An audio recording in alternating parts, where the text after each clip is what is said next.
So I'm in the school business, right? I've been in it for a long time. This is year 32, I think, for me. And I know you probably think it's probably just 31, but it's been 32. And, you know, for most of those, for 27 of those, I've been a school administrator. And in that role, I've seen, I've worked in a variety of places. I'm a private school kid. I went to a Catholic high school. And at the dances in my private high school, the priest who ran the school would put a ruler in between the girls and boys dancing. That's how strict I came up from. When I did my first dance as a teacher, I asked the assistant principal, so what do I do? What are the rules here? And he said to me, just keep them vertical, right? And so I know, and so that was in a school in Oakland, and my point in saying that to you is there's a wide spectrum of what we expect behaviorally from our kids. The spectrum of behavior we have here in Manhattan Beach and Hermosa Beach in the South Bay is incredibly well-behaved kids. I mean, I think you saw the numbers up there. Some of you were surprised by those numbers. They're fairly low numbers. Yet the issues are still real.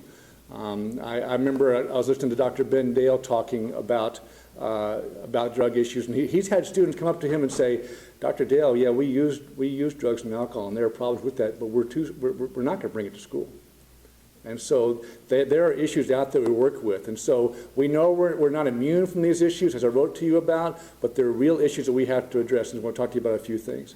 I do want to reintroduce to you one person who's my partner in working with this, and that's Megan Atkins. Megan, you're over there. Oh, the light came on for Megan. Stand up if you would, Megan. Megan's our new Director of Student Services. Her job involves all things special education and student services, discipline issues, safety issues, and all that. So Megan and I work together working with these issues, and she's very helpful. She's a resident of the South Bay and really in tune with what's going on, so we have a great leader. And I have great respect for all of our assistant principals and principals because they're on the front lines. I love that Jeff Amaral is here as a counselor. It's all of us working together. It's all of us working together with you to try to figure that out. So let's talk about the where part of this, and that where comes to school, what we try to do. Our first issue by far is prevention. When it gets to where a person's already addicted or a person's already using, in some ways we failed, and a new era of recovery has to start. You've heard some brave tales of recovery here today.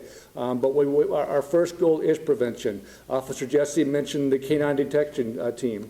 We do have, we pay money for the canines to come on campus and do random searches. And our main goal, we show that to kids, that they are amazing what they can find. They are stunning what they can find. Our main goal is to get kids to say to their friends, I'm not going to bring anything to school. Those dogs might come around, and that's why I don't want to do it.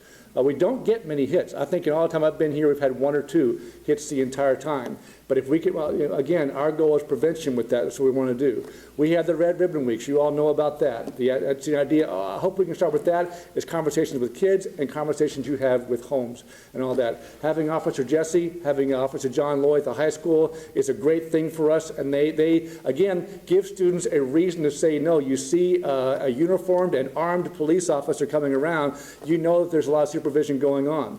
We have security officers at our middle school and our high school working with that. We have our administrators too, and our teachers and counselors. There's a great deal of supervision going on. I mean, at our high school, you have 2,400 kids at any one time, 2,500, I think. At the middle school, over 1,500 kids at any one time. You should be paying attention to that many kids working. And so we try to do that, and that's some of the prevention things that we do work on. We have our health curriculum. We could probably teach it every day, and it still wouldn't be enough to provide those ways. Mindfulness is something we're teaching at the middle school, at the elementary school level now. Some of you know about that. The idea being giving kids time to understand the brain research that you saw, know how their own brain works. We think that's very important too. We do teach those messages there of don't mess with your brain. It's important. It is the key way of how you will mature, and don't mess with it, and you can understand it that way. And so we have all those different ways going on that we try to prevent issues going on, but yet it still happens. You saw some of those uses. We pay a lot of attention to the California Healthy Kids Survey. Thank you for those of you who let your kids be a part of that.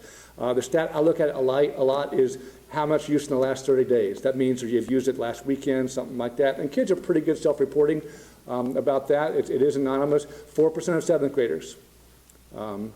A low number, but that's, and it may surprise many of you, but I firmly believe that number is true. Then we go up to 22% of our ninth graders, and it hits 43% of our 11th graders. These are people who I would call regular drinkers. If they drink in the last 30 days, they've probably done it before that. The stat that hits me the hardest is of those who are drinking, about half are binge drinking. Right? So that is the issue that we find. You always hear kids, I just want the one or two. As a dad and as a principal, I've been I won't say which one I've been lied to, but I've been lied to a lot. And I probably caught, in my time as a high school principal, middle school principal, I probably caught 50 students. And every one of them, it was the first time. Every single one was the first time. And you just stop believing it. But you as parents, when you hear it, you've only heard it once for your first child, right? But I'm telling you, we all take it very seriously because it's hard for us to catch kids. It's hard for you to catch kids. You have to pay a lot of attention. And so but when we do find a kid under the influence, when we do find a kid who's brought drugs or alcohol to school, when we do find a kid who's distributing or selling drugs or alcohol at school, of course we take actions with that. One parent asked me, why do those kids even come back to school? We're in the education business, first of all. And if it's your child who makes a mistake that one time, we're going to suspend them.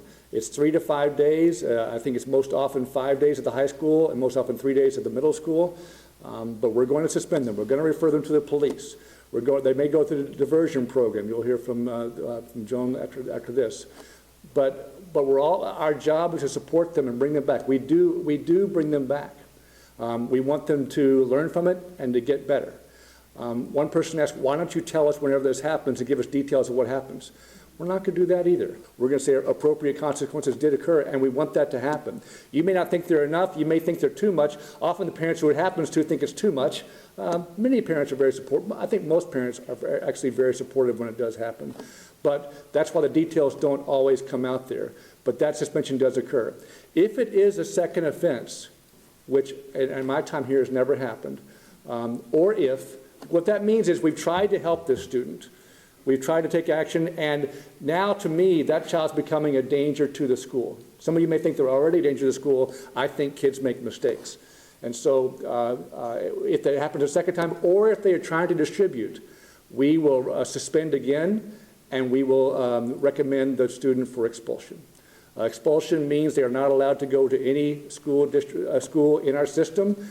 There is an appeal process with that. Lately, the state of California has become very friendly to student appeals. I have not gone through that for a while here, but I believe, again, as long as we have shown that we have tried to rehabilitate the child, that we've given the child the opportunity to improve, the opportunity to help him or herself along the way, they will generally support us. The idea, it is on your permanent record as well. People see what happened to you, and it's very, very serious. Again, if it's gotten to that point, I think it's gone too far. People ask me, why don't you just search the kids who you think are using it all the time? That old crazy Fourth Amendment gets in the way of that. But again, every administrator here, we've done, who's a secondary administrator, we've done our share of searches. We have to have reasonable cause. And our reasonable cause is not the same reasonable cause that Officer Jesse Garcia has to have.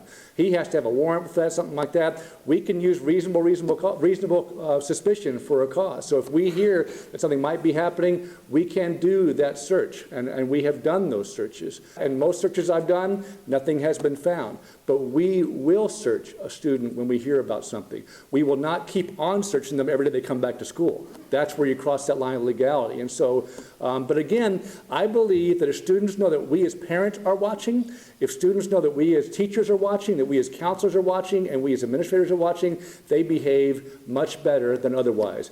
And that goes back to the social host ordinance. If there's no one watching, folks, bad things are going to happen.